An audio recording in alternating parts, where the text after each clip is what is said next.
Hi friends, welcome back to my channel historical places. మేమైతే పాండిచ్చేరికి అయితే tour అయితే వేసాము. పాండిచ్చేరికి పోయి వచ్చాము.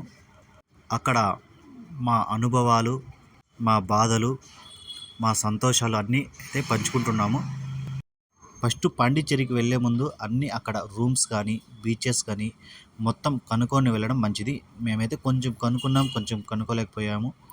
మాకున్న అనుభవంతో అయితే వెళ్ళిపోయామంతే. వెళ్ళిపోవాలనే అది ఒకటే ఉంది, కానీ మనం ఫస్ట్ ఎక్కడికి వెళ్ళాలి, ఏ బీచ్కి వెళ్ళాలనే ప్లానింగ్ ఏం లేదు. ఫస్ట్ అయితే బయలుదేరి వెళ్ళిపోయాము. అక్కడ మా అనుభవాలు అయితే చెప్తాను. మాకు ఇది ములకల చెరువు నుంచి అయితే బయలుదేరాం. మేము ఒక 5 మెంబర్స్ అయితే మేము మొత్తం కలిసి బయలుదేరాము పాండిచ్చేరికి. ఇక్కడ మాకు ములకల చెరువు నుంచి ఇక్కడ పెద్దపాలెం గేట్ దగ్గర మాకు ఈ పులిమేర అని ఉంటుంది. అక్కడ టెంకాయ కొట్టేసి బయలుదేరాము. ఈ టెంకాయ కొట్టడం వల్ల ఏమో తెలియదు, కానీ మాకైతే కొన్ని అనుభవాలు అయితే ఎదురయ్యాయి. మాకు మొత్తం ఇది జర్నీ వచ్చి అప్ అండ్ డౌను 750 కిలోమీటర్ల వరకు అయితే వచ్చింది. ఒక పోను 310 కిలోమీటర్లు, రాను ఒక 310 కిలోమీటర్లు అయితే ఇలా వచ్చింది. ఇక మదనపల్లి, పుంగనూరు, పలమనేరు మీదకి అయితే పాండిచ్చేరికి చేరుకున్నాము. వచ్చేటప్పుడు ఇలా తిరువణామలై, గుడియాతం మీద అయితే పలమనేరు ఇలా అయితే మేము మొలకల చెరువుకి అయితే వచ్చేసాము. పాండిచ్చేరి లోపలే ఒక 80-90 కిలోమీటర్లు అయితే తిరిగింటామంటే మేము తీసుకున్న రూమ్కి బీచ్కి అయితే చాలా దూరం ఉంటుంది. ఒక 10 కిలోమీటర్ల దూరం ఉన్నాయి. అలా పోయి రాను ఒక 80-90 కిలోమీటర్లు అయితే పాండిచ్చేరి లోపల అయితే తిరిగేసాము. మొత్తం బాకి 750 కిలోమీటర్లు అయితే ఇది వచ్చింది. ఇక ఇక్కడ ఏమంటే పాండిచ్చేరిలో బీచెస్ దగ్గర రూమ్ తీసుకోవడం మంచిది. మేమైతే బీచెస్ దగ్గర తీసుకోలేదు, కొంచెం దూరంగా తీసుకున్నాము. మాకు తెలియదు కాబట్టి బీచెస్ దగ్గర తీసుకుంటే మనకి కొంచెం బాగుండేది. ఇక మేము బయలుదేరిన మదనపల్లి ఇది దాటుకుంటానే ఇక వాన అయితే ఫుల్ వాన. పాండిచ్చేరి చేరేంతవరకు ఒకటే వాన. నైట్ మేము 11:30-12కి అయితే బయలుదేరాము. మార్నింగ్ వచ్చి ఒక 5కి అయితే చేరుకున్నాం. అయితే చిన్నగా కొన్ని తాళ్ళు నిలుపుకుంటూ టీ తాగుతూ చిన్నగా వెళ్ళాము. ఫస్ట్ మేము బీచ్కి వెళ్తూనే రాక్ బీచ్ దగ్గరికి అయితే వెళ్ళిపోయాము. ఇక్కడ మార్నింగ్ అయితే మంచి వేవ్ అయితే ఉంది. ఇక్కడ చాలామంది ఇక వాకింగ్ చేసేవాళ్ళు, జాగింగ్ చేసేవాళ్ళు కానీ చాలామంది అయితే వచ్చారు. ఇక్కడ సన్ రైజ్ కూడా ఇక్కడ వస్తుంది, అది సూపర్గా ఉంటుంది. మంచి క్లైమేట్ అయితే రాక్ బీచ్లో అయితే ఉంటుంది. ఇక్కడ ఫ్రెంచ్ కాలనీ కూడా ఉంటుంది. మంచి ఫొటోస్ అయితే దిగొచ్చు అక్కడైతే. మేమైతే అక్కడికైతే వెళ్ళలేదు, మనకైతే అక్కడ ఇంట్రెస్ట్ లేదు కాబట్టి మేమైతే వెళ్ళలేదు. ఇక్కడే ఈ బీచ్లోనే మనం 5:30 నుంచి 9:30 వరకు ఇక్కడే ఈ బీచ్లోనే ఉన్నాము. మొత్తం ఇక్కడ తిరుక్కుంటూ ఫొటోస్ తీసుకుంటూ వీడియో తీసుకుంటూ ఎంజాయ్ చేసుకుంటూ మా అన్న ఇక్కడ రాఘవ అన్న అనేది ఈయన ఎంజాయ్మెంట్ చూస్తే అలా ఇలా కాదు. కొన్ని వీడియోస్ తీయలేదు, కానీ కొన్ని వీడియోస్ తీయకూడదు, అవి అలాంటి వీడియోస్ ఉన్నాయి. అంటే మళ్ళీ అంత చెడ్డగా ఏం లేదు, కానీ ఉన్నాయి. ఇక్కడంతా అయితే బీచ్లో అయితే మంచిగా ఎంజాయ్ చేసేసాము. ఇక్కడ 5:30 నుంచి 9:30 వరకు అయితే బీచ్లో ఉన్నాము. Full enjoyment. నాకు ముందే ఆ వాటర్లోకి వెళ్ళాలంటే భయము. ఇంకా అన్నలు ఇద్దరు ఉన్నారు కదా, వాళ్ళకైతే భయం లేదు, వాళ్ళకైతే ఈత వచ్చు. మా ముగ్గురు 5 మందిలో నాకి మా ఫ్రెండ్కి అయితే ఈత రాదు, వీళ్ళు ముగ్గురికి అయితే ఈత వచ్చు. బాగా ఎంజాయ్మెంట్ చేసేసినాక అక్కడంతా బాగా ఎంజాయ్ చేసేసినాక ఇంకా సెల్లు పట్టుకొని ఇంకా రూమ్ ఎక్కడుందని మొత్తం 5 మంది వెతికాం, ఏ రూమ్కి వెళ్ళాలి. ఇంకా మా రాఘవన్న వచ్చి ఏసీ ఉండాలి, స్విమ్మింగ్ పూల్ ఖచ్చితంగా ఉండాలి అనే వాళ్ళకి మేము అక్కడికే వెళ్ళాం. లేకుంటే ఏదో ఒక అడ్జస్ట్మెంట్ అయ్యి అక్కడే ఆ బీచ్ దగ్గర ఏదో ఒక రూమ్ తీసుకునేసిందుము. కానీ ఆయన ఏసీ ఖచ్చితంగా ఉండాలి, ఉడుకైతే చాలా అవుతూ ఉంటుంది కాబట్టి ఏసీ ఉండాలి, స్విమ్మింగ్ పూల్ ఉండాలి అనే వాళ్ళకి మేము ఒక హాఫ్ అన్ అవర్, ఒక 30 నిమిషాలు కష్టపడి సెల్ అంతలో వెతికి ఏ లొకేషన్లో అయితే బాగుంటుందని వెతికి అయితే వెళ్ళాము. ఇంకా మాకు కూడా అక్కడ ఉన్న వాళ్ళు అయితే ఒక ఆయన అయితే చెప్పాడు, అన్న వీళ్ళకి ఇక్కడ పోండి బాగుంటుంది, స్విమ్మింగ్ పూల్ కూడా ఉంటుందని. ఆయనే కాల్ చేసి ఇలా 5 మంది వస్తారు, వాళ్ళకి రూమ్ ఇవ్వండి అని చెప్పాడు. ఇంకా అక్కడికైతే వెళ్ళాము. ఆ రూమ్ తీసుకోవడమే కొంచెం బాధ అనిపించింది. రూమ్ అయితే సూపర్గా ఉంది, కానీ అది ఎందుకంటే చెప్తాను మళ్ళీ.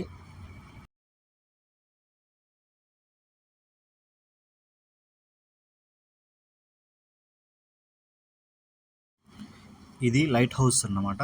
నైట్లో అయితే లైట్ పడుతుందో లేదో తెలియదు, కానీ ఇది లైట్ హౌస్. ఇక్కడ కొంచెం ముందరికి వెళ్తే ఇక్కడ మహాత్మా గాంధీ స్టాచ్యూ అయితే ఉంది. చూడండి, ఇక్కడ చూపిస్తాను. ఇక్కడ ఈ రాక్ బీచ్ దగ్గర ఇది కూడా, దాని ఎదురుగానే నెహ్రూ స్టాచ్యూ అయితే ఉంటుంది. ఇవంతా రాక్ బీచ్ దగ్గరే ఉంటాయి. ఇక్కడ మంచి ఫొటోస్ అయితే తీసుకోవచ్చు. ఇక చాలామంది అయితే వచ్చారు. ఇదే మేము తీసుకున్న రూము. అడ్రస్ చూపిస్తున్నానండి, ఒక నిమిషం. అలాగే ఈ అడ్రస్ వచ్చేసి ఇది పాండిచ్చేరే, కానీ మధ్యలో తమిళనాడు బార్డర్ అయితే వస్తుంది. Aura green garden road, Bharathi Nagar, Auroville, Pondicherry room అయితే తీసుకున్నాము. ఈ అడ్రస్లో అయితే ద క్లబ్ హౌస్ ఇది. ఎంట్రన్స్ అయితే ఇలా ఉంటుంది. ఇలా వెళ్ళాక ముందరే స్విమ్మింగ్ పూల్ ఉంటుంది. ఇక్కడైతే ఇది ఆఫీస్ రూము. ఇక్కడ మనం ఆధార్ కార్డులు అన్నీ ఇచ్చేసి అమౌంట్ అయితే కట్టేసి 4,000 అయితే రూమ్ రెంట్ అయితే తీసుకున్నారు. 24 అవర్స్ స్విమ్మింగ్ పూల్ అయితే యూజ్ చేసుకోవచ్చు. ఇక్కడ మనకి ఏమన్నా ఫుడ్ కావాలన్నా కూడా పైకి అయితే తెచ్చిస్తారు. ఇంకా చెప్పాలంటే ఫస్ట్ ఫుడ్ చెప్పుకుంటే ఫస్ట్ ఇదంతా రూమ్ అంతా డబ్బులు అమౌంట్ అంతా కట్టేసి రూమ్లోకి అయితే వెళ్ళిపోయాము. పోతూనే ఒక 5 టీలు అయితే చెప్పాము. గంట అయింది రాలేదు. మధ్యలో ఒక హాఫ్ అన్ అవర్ తర్వాత మళ్ళీ కాల్ చేసాము, అన్న టీలు తేండి అని. అంటే అక్కడ మనకి తమిళం రాదు, వాళ్ళకి తెలుగు రాదు, అంటే కొంచెం కొంచెం అలా అలా అడ్జస్ట్ అయిపోయింది. హిందీ అంతా కలిపి కొట్టేశాము. చాలా చారు తమిళంలో ఏదేదో చెప్పేశాము. ఆయన తెస్తాను అన్నాడు, కానీ గంట అయినా 1.5 గంట అయినా తేయలేదు. ఇంకా సరే బయటకు పోయి అయితే మేమైతే తాగేసాము. ఇక స్విమ్మింగ్ పూల్ కూడా యూజ్ చేసుకోవచ్చు. దానికి ఎదురుగానే మనకి రూమ్స్ ఇది. ఇలా పోతే మనకి ఎదురుగానే పైన అయితే రూమ్స్ ఇచ్చారు. రూమ్ నెంబర్ వచ్చి 222 రూమ్ నెంబర్ మాకి ఇదన్నమాట. రూము 222.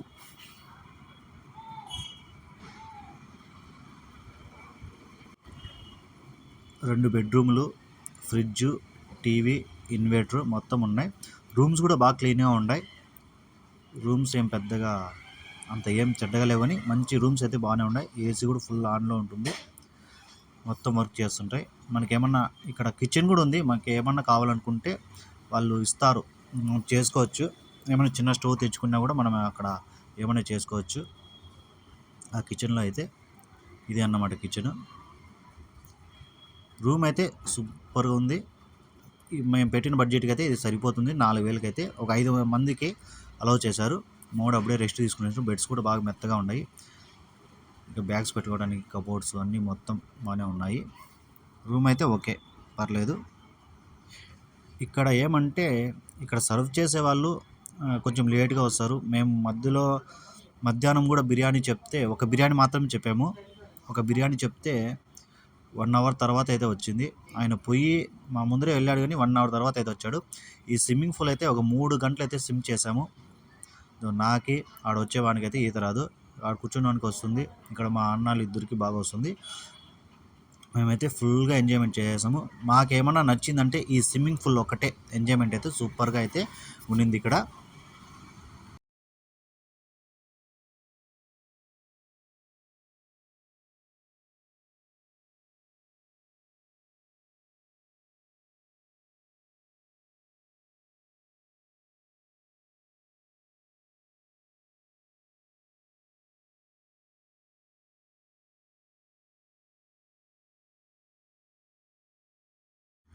స్విమ్మింగ్ ఆడేసి తర్వాత అయితే ఒక బిర్యానీ అయితే ఆర్డర్ పెట్టుకున్నాము. ఈ బిర్యానీ అయితే మేమైతే 3 తిన్నాము.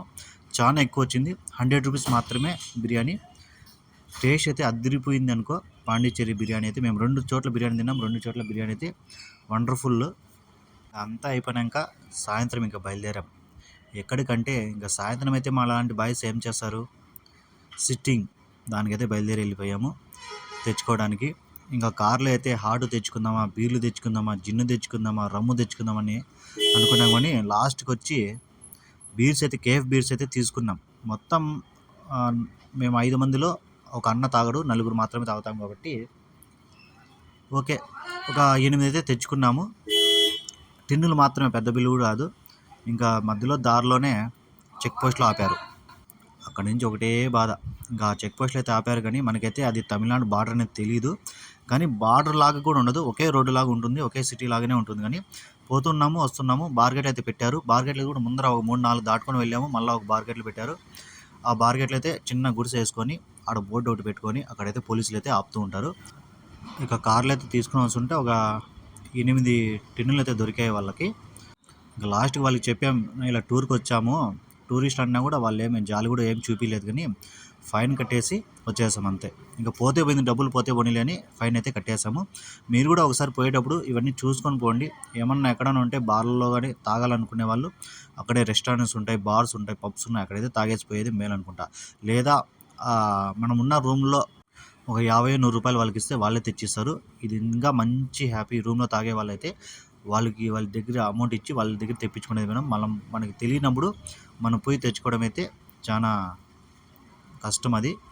ఎందుకంటే మనకైతే ఆ బార్డర్ కూడా కనిపించదు, బార్డరే అనిపించదు, అలా ఉంటుంది అది. సరే అని ఫైన్ కట్టేసాము. ఇంకా ఏదైతే ఏమైందని సరే రూమ్కి వచ్చేసి అయితే ఫుల్గా అయితే ఎంజాయ్ చేసాము. ఫుల్గా అంటే అంత ఎంజాయ్మెంట్ లేదు, ఏదో ఫైన్ కట్టాము అదే అమౌంట్తో అయితే ఇంకొక ఎక్కడికైనా వెళ్ళొచ్చు అనే బాధ ఉండింది, కానీ పోతే పోయింది అని మేమైతే ఫుల్గా కొంచెం ఎంజాయ్మెంట్ చేసేసాము. అలా సాయంత్రం పూట ఒక 3-3:30కి వచ్చి ఈడెన్ బీచ్కి అయితే వెళ్ళాము. ఇక్కడ ఫ్రెష్ సీ ఫుడ్స్ అయితే దొరుకుతాయి, అక్కడే రెడీ చేస్తారు. చాలా షాప్స్ ఉన్నాయి, నాకు తెలిసి ఒక 40 షాప్స్ వరకు ఉంటాయి. మొత్తం ఏదేదో వెరైటీస్ ఉన్నాయి. రొయ్యలు ఉన్నాయి, అంటే రొయ్యలు, పీతలు, చేపలు, పాంప్లెట్ చేపలు, అలా ఇది వచ్చి స్క్రాబ్ ఏదో అంటారు దీన్ని. ఇక్కడ ఉంది కదా ఈ పక్క ఉన్నాయి కదా, ఈ బ్లాక్గా ఇది ఏదో స్క్రాబ్ ఏదో అంటారు దీన్ని, మనకు తెలియదు. ఇవైతే పచ్చిగానే ఉన్నాయి. ఇవన్నీ మొత్తం తోలు తీసేసి మనకైతే లోపల ఉన్న దాన్ని అయితే మనకు మసాలా పెట్టి రెడీ చేసి ఇస్తారంట. ఇంకా ఇక్కడ ఉండేవి ఏదో చేపలు తీసుకున్న పేర్లు అయితే తెలియదు, కానీ మనకి ఇవి పొడుగుగా ఉన్నాయి కదా, అవి అయితే ఇవి వచ్చి 3 తీసుకున్నాము, 100కి 3 ఇచ్చారు. ఇంకోటి వచ్చి సన్న చేపలు వచ్చి ప్లేట్ వచ్చి 100 రూపాయలు అన్నమాట. స్పైసీ అయితే వాన్ చేశారు, మేమైతే స్పైసీ అన్నకి కారం అయితే వాన్ చేసి పెట్టేశారు.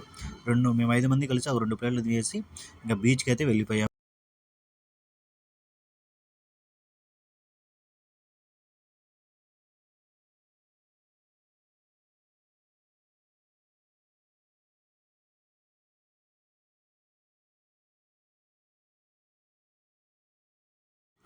ఇంకా ఈడెన్ బీచ్లో మేము పడిన పాటు అంతా ఇంత కాదు.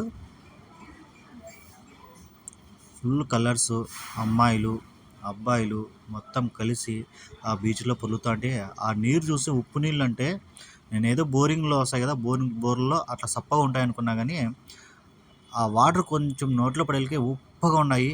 అప్పుడు అనుకున్న ఉప్పు నీరు అంటే ఈ ఉప్పు నీరా అని. అంతవరకు నాకైతే తెలియదు దాని గురించి.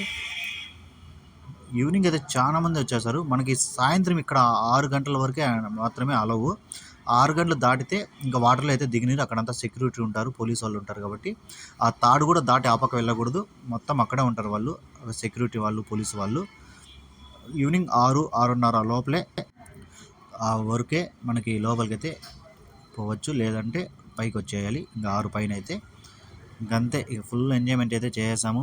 ఇక బీచ్ ఫస్ట్ సారి కాబట్టి ఏదో మాకు వచ్చింది అయితే చేసేసాము అంతే. ఇక ఇంటికి వచ్చి పనుకునేసి నెక్స్ట్ రోజు మార్నింగ్ ప్యారడైజ్ బీచ్కి అయితే వెళ్ళాము. ఇంకా 9 గంటలు అవుతా ఉంది. ఇంకా ఫుడ్ తిందామని అక్కడ వెళ్తుంటే ఒక హోటల్ కనబడింది. అక్కడ అయితే బ్రెడ్ ఆమ్లెట్ అయితే తీసుకున్నాము. ఈ బ్రెడ్ ఆమ్లెట్ వచ్చి 50 రూపాయలు ఒక్కొక్క బ్రెడ్ ఆమ్లెట్ అని. మేము 5 ప్లేట్స్ అయితే తీసుకున్నాము. ఇక టిఫిన్ అయితే కొంచెం తీసుకునేసి మేము బీచ్కి అయితే బయలుదేరి వెళ్ళిపోయాము. ఇక ఇదే అక్కడ కనిపించేదే ప్యారడైజ్ బీచ్. ఇది ఎంట్రీ అన్నమాట. ఇక్కడ టికెట్ వచ్చి 89 రూపాయలు అయితే ఒక పర్సన్కి అయితే తీసుకుంటారు. 89 రూపాయలు కట్టేసి ఇట్లా చేతికి అయితే బ్యాండ్ అయితే వేస్తారు. ఇది ఉంటేనే లోపలికి పర్మిషన్, ఇది లేకుంటే లోపలికి అయితే రానివ్వరు. ఇలా మొత్తం వేసుకునేసి లోపలికి అయితే బయలుదేరి వెళ్ళిపోయాము. ఇంకా బీచెస్ చూడండి, మొత్తం ఇక్కడ బోటింగ్ చేయాలన్నా ఇంకా చాలా ఐటమ్స్ ఉన్నాయి. ఇట్లా బోటింగ్ చేయాలన్నా ఏమేమి చేయాలన్నా కూడా ఇక్కడైతే కాస్ట్ కట్టాలి. ఒక పర్సన్కి 300 నుంచి 350 రూపాయలు, 400, 500 ఇలా ఒక్కొక్క పర్సన్కి ఇలా టికెట్ అయితే తీసుకుంటారు దానిలో తిరగాలంటే. ఇంకా మాకైతే నీళ్ళలో పోవడానికి కొంచెం భయం వేసింది, కానీ మా అన్నలకు భయం లేదు. ఇంకా వాళ్ళు పోలేదు, ఎవరూ పోలేదు. ఎందుకంటే మీరు రాకుండా మేము వద్దులని వాళ్ళైతే పోలేదు. తర్వాత ఇంకా ఇంత దూరం వచ్చినాక ఫొటోస్ అనేది తీసుకుందామని పోయినాము.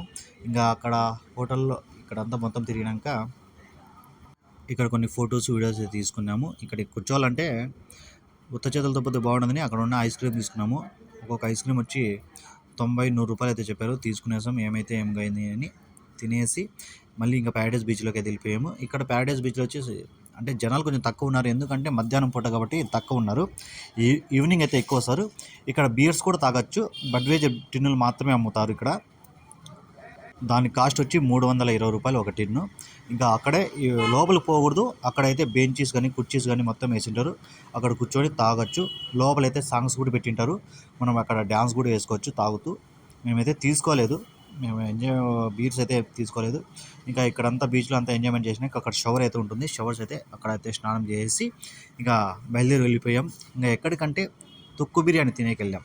ఇక్కడ పాండిచ్చేరిలో యూట్యూబ్లో చూసి దానికోసం వెళ్ళి మార్నింగ్ అయితే వచ్చేటప్పుడు చూసాం, కానీ అక్కడైతే ఓపెన్ కాలేదు. 12:30కి రమ్మన్నారు. మేము ఇక్కడంతా ఎంజాయ్మెంట్ చేసేసరికి 2 గంటలు అయింది.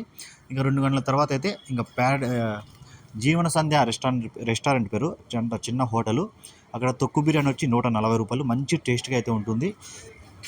ఇక్కడ చూడండి ఎంత రష్ ఉందో. స్టార్టింగ్ వీళ్ళు పార్సల్కే క్యూలో నిలబడినారు. ఇక లోపలైతే సందే లేదు. మేము వచ్చి ఒక హాఫ్ అన్ అవర్ అయితే వెయిట్ చేసామన్నమాట.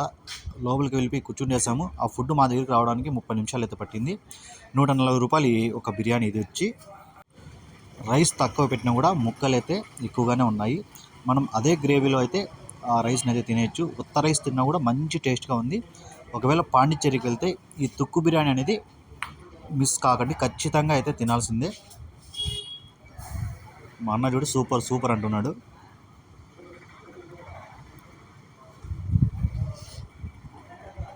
మాకు ఇంకా పాండిచ్చేరిలో ఇదే లాస్ట్. ఈ బిర్యానీ తినేసి రూము వాళ్ళకి ఇచ్చి కీస్ ఇచ్చేసి మొత్తం ఆడ అమౌంట్ ఏమన్నా పెండింగ్ ఉంటే మొత్తం కట్టేసి ఇంకా బయలుదేరి వెళ్ళిపోయాం. మొలక చెరువుకి అయితే రిటర్న్ అయితే వచ్చేసాం.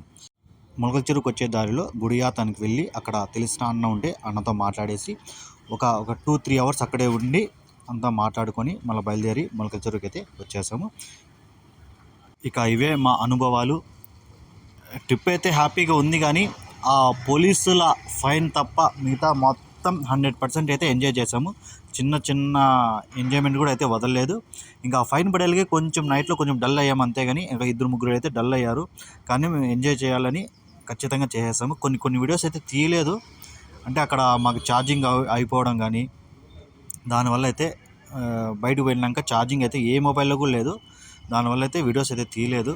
ఇంకా మొబైల్స్ కూడా బీచ్లోకి తీసుకెళ్ళడం కూడా కాదు కాబట్టి మేము బ్యాగ్స్లో పెట్టేసి ఇంకా ఎంజాయ్మెంట్ అయితే చేసాం. ఇక అంతే. ఇంకా మీరు వెళ్ళేటప్పుడు పాండిచ్చేరికి వెళ్ళేటప్పుడు కొంచెం జాగ్రత్తగా అయితే వెళ్ళండి. Thank you.